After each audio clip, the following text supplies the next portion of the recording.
Mika! Mika! Ya, bos. Masuk bilik saya sekejap. Masuk. Duduk. Ya, bos.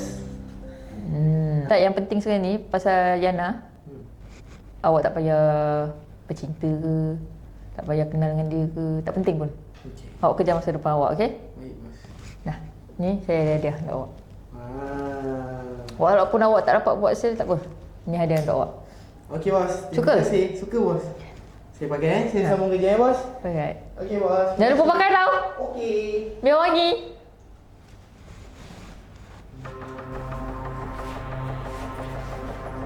Nanti kan.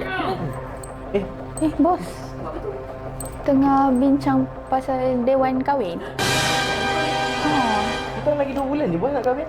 Masa kahwin. Weh, Makona. Pagi-pagi kau dah bising. Masalah kau, weh. Cerita, weh. Mikael tu dia nak kahwin dah. Weh, tak ada ribut, tak ada angin. Tahu-tahu nak kahwin. Aku tak ada dapat jemputan pun. 2000 angin dan tapan. Sekarang ni aku dah ada keputusan. Aku nak jumpa bos. Untuk apa ni? Kau nak ambil cuti apa? Tak ada. Adalah keputusan aku. Kau tunggu je sini. Aku nak ikut sekali boleh ke? Tak ada. Bye-bye. Bos, saya nak resign. Dah kenapa?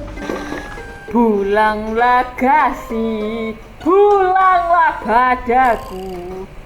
Dah kerja cleaner ni, harap-harap dapat lupa je.